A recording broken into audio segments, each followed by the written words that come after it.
Hello everyone, welcome back to the channel. So today's topic is factorization. Factorisation पढ़ने से पहले हम देखेंगे कि फैक्टर्स क्या होते हैं। तो फैक्टर्स होते हैं जब हम किसी भी एक नंबर को डिवाइड करते हैं तो उसकी डिवीजन पूरी हो जाती है, रिमाइंडर ज़ीरो रह जाता है, तो उसको हम फैक्टर्स बोलते हैं। ठीक है। अब हर एक नंबर का जो है वो दो फैक्टर तो होते ही होते हैं। एक तो वन होता है और दूसरा वो नंबर खुद होता है। लेकिन कुछ ऐसे नंबर होते हैं जिसके एक से ज़्यादा फैक्टर्स होते हैं। मैंने एग्जांपल यहाँ पर दी हुई है, जैसे 12 है तो 12 का वन भी है। जैसे वन का अगर टेबल पढ़ेंगे तो 1 12 द 12 होता है। ठीक है। 2 का 6 2 द 12, 3 का 4 3 द 12। अब 4 के टेबल में भी तो 12 आता है ना, 4 3 द 12। 6 के टेबल में भी आता है 6 2 द 12 और 12 के टेबल में भी 12 आता है, 12 1 द 12। अब ये हो गए फैक्टर्स। फैक्टराइजेशन क्या है? फैक्टराइजेशन का मतलब कि जब हम किसी भी नंबर को या एक एल्जेब्रिक एक्सप्रेशन को फैक्टर्स में ब्रेक करते हैं, उसके फैक्टर्स बनाते हैं उस नंबर को ब्रेक करके, तो उसको हम फैक्टराइजेशन बोलते हैं। जैसे मैंने यहाँ पर एक एल्जेब्रिक एक्सप्रेशन ली है, हम इसको ब्रेक करेंगे किसमें? फैक्टर्स में। तो देखते हैं कैसे करेंगे। जैसे यहाँ पर 10xy है। ठीक है। 10xy को हम ब्रेक करेंगे तो कैसे ब्रेक होगा? ये 2 का टेबल पढ़ सकते हैं हम, 2 और 5, 5 टू द 10। अब यहाँ पर x भी है और y भी है, तो मल्टीप्लाई बाई x y। इसी तरह से 15xy का स्क्वायर, तो 15 यहाँ पर हम 3 के टेबल में भी देख सकते हैं ना कि 15 आता है, 3 5 द 15 और x y, और हम यहाँ पर y दो बार लिखेंगे क्योंकि y का स्क्वायर है। तो हम यहाँ पर देख रहे हैं कि दो चीज़ें कॉमन हैं। क्या कॉमन है? यहाँ पर तीन चीज़ें कॉमन है। यहाँ पर 5 और 5, ऊपर भी 5 आ रहा है, नीचे भी 5 आ रहा है। यहाँ पर भी x कॉमन है और y भी कॉमन है। दो दो जो भी चीज़ें कॉमन है ना इस एक्सप्रेशन में, तो हम उसको क्या करेंगे? हम उसको एक ही बार लिखेंगे। जैसे हम इसको, मैं आपको थोड़ा सा डिटेल में बता देती हूँ। जैसे यहाँ पर 10xy है तो इसकी जगह हम लिखेंगे 2 5 x y। ब्रेक कर दिया, बीच में प्लस है तो लिखो प्लस 3 5 x y और y। ठीक है। अब इसमें कॉमन क्या क्या है? 5 भी कॉमन है, x भी कॉमन है, y भी कॉमन है, तो लिखते हैं हम 5xy। बच क्या गया? यहाँ पर 2 बच गया, बीच में प्लस है, यहाँ 3 बच गया और यहाँ एक y भी बच गया। ठीक है।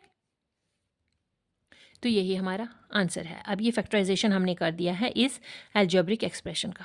ठीक है। अब यहाँ पर फैक्टराइजेशन पढ़ेंगे। फैक्टराइजेशन जब बाइनोमियल इज़ कॉमन फैक्टर, जब बाइनोमियल कॉमन फैक्टर है। बाइनोमियल हमने पॉलिनोमियल में पढ़ लिया ना। बाइनोमियल जब जिसमें दो टर्म्स होती हैं। ठीक है। तो दो टर्म जब कॉमन होती हैं तो क्या करेंगे? ये बहुत ही ईजी है। इसमें हमें पता है x+6 दोनों में कॉमन है। तो जब दोनों में कॉमन होता है तो हमें ये भी पता है, हमने लास्ट जो स्टेप पढ़ा है उसमें भी, जो लास्ट हमारा पॉइंट था उसमें भी हमने पढ़ लिया है कि जब कॉमन होता है तो जो भी चीज़ कॉमन है उसको एक ही बार लिखना है। तो हमने एक ही बार लिखा। अब बच क्या गया? हमारा x-2। ठीक है ना। अब यहाँ पर x-2 हमने कुछ कोई भी बीच में साइन नहीं रखना है। क्यों नहीं रखना है? क्योंकि इसके बीच में जब ये कॉमन है, इसके साथ मल्टीप्लिकेशन में x है और इसके साथ मल्टीप्लिकेशन में -2 है, तो हम मल्टीप्लिकेशन में कर देंगे x-2। ठीक है। बहुत ईजी है। चलो हम एक और जो पॉइंट है वो देखते हैं। यहाँ थोड़ा सा साइन का चेंज है। देखो यहाँ पर x-y है और यहाँ पर y-x है। यहाँ जो है x माइनस में है, यहाँ x जो है वो प्लस में है, तो वाइस वर्सा। इसी तरह यहाँ पर y जो है माइनस में है, यहाँ पर y प्लस में है। तो हम इसको थोड़ा सा चेंज करेंगे। कैसे चेंज करेंगे? पहले तो हम ऐसा करते हैं, इसको ऐसे ही लिखेंगे x-y। यहाँ पर हम प्लस करेंगे। क्यों प्लस करेंगे? यहाँ पर हम ये वाला जो प्लस का मतलब ये कि यहाँ से हम एक माइनस को बाहर ले आएंगे, तो वो माइनस जो है इस माइनस के साथ जाके मल्टीप्लाई हो जाएगा, तो ये प्लस हो जाएगा। अब यहाँ अंदर क्या बच गया? अगर हमने यहाँ पर माइनस को बाहर ले आए हैं तो, या फिर हम ये भी कह सकते हैं कि हम माइनस को इसके साथ भी मल्टीप्लाई करेंगे, इसके साथ भी करेंगे। तो जब ये यहाँ पर प्लस बी आ गया। यहाँ पर क्या होगा, यहाँ पर भी चेंज होगी। यहाँ जो प्लस का साइन है वो माइनस में चला जाएगा, वाई माइनस का हो जाएगा और एक्स जो है वो प्लस का हो जाएगा। तो अब हमारे साइन ऐसे हो जाएंगे एक्स माइनस वाई, यहाँ पर भी एक्स माइनस वाई है, यहाँ पर भी एक्स माइनस वाई है। तो हम क्या करेंगे, अब हमारा एक्स माइनस वाई जो कॉमन है वो तो हमने लिखना ही लिखना है और एक ही बार लिखना है। तो जो बच गया है ए प्लस बी, ये अलग से हमने लिखना है। तो बन गए ना इसके फैक्टर्स। तो ये हो गया फैक्टराइजेशन, जबकि binomial is a common factor. ठीक है, जब बाइनोमियल कॉमन फैक्टर है, जब दो टर्म जो हैं वो कॉमन होती हैं, तो किस तरह से फैक्टराइजेशन किया जाता है।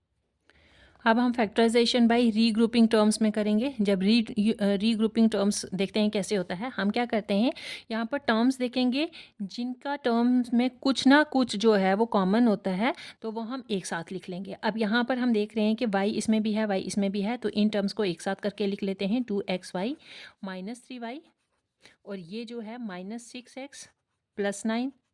अब यहाँ पर क्या करना है, हमने ये कॉमन वाली टर्म, इसमें जो भी कॉमन है हम बाहर ले लेंगे इस टर्म में, इन दोनों टर्म्स में से।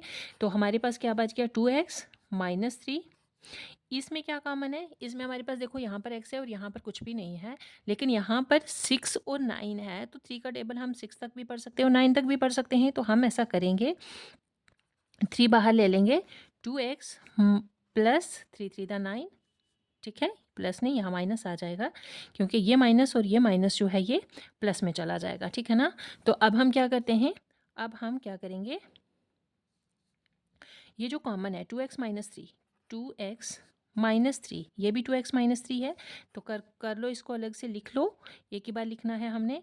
और y यहाँ पर ये माइनस नहीं आएगा, यहाँ y माइनस 3 आएगा। ठीक है, तो ये हो गया हमारा आंसर। ठीक है, इस तरह की एक और एग्जाम्पल मैं आपको करके बता देती हूँ। देखो इसमें क्या है, इसमें हम देख रहे हैं कि ये हमने टर्म्स लिखी हैं। ठीक है, तो इनको रीग्रुपिंग करना है। रीग्रुपिंग कैसे करेंगे, इसमें x कॉमन है, इसमें भी x कॉमन है, इसमें भी x है, लेकिन हम यहाँ पर इसको इसके साथ जोड़ेंगे। क्यों, क्योंकि इसमें a है, इसमें भी a है, तो इन दोनों में a कॉमन है।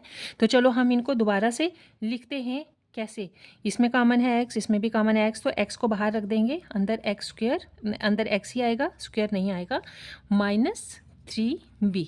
ठीक है, अब यहाँ पर क्या है, यहाँ पर माइनस, यहाँ पर a कॉमन है, इधर भी a कॉमन है, तो हम 8 बाहर निकाल देंगे, तो अंदर बच जाएगा x। फिर यहाँ पर 3b, ठीक है 3b, और यहाँ पर माइनस आएगा क्योंकि यहाँ अगर इधर बाहर माइनस है ना, तो ये बाहर वाला माइनस जो है इसके साथ जाके मल्टीप्लाई करेगा तो ये प्लस बन जाएगा बाद में।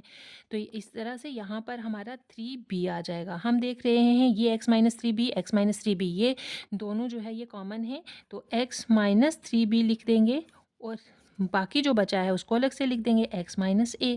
तो यही हमारा आंसर है। ठीक है, तो मिलते हैं हम नेक्स्ट वीडियो में। आज के टॉपिक में इतना ही।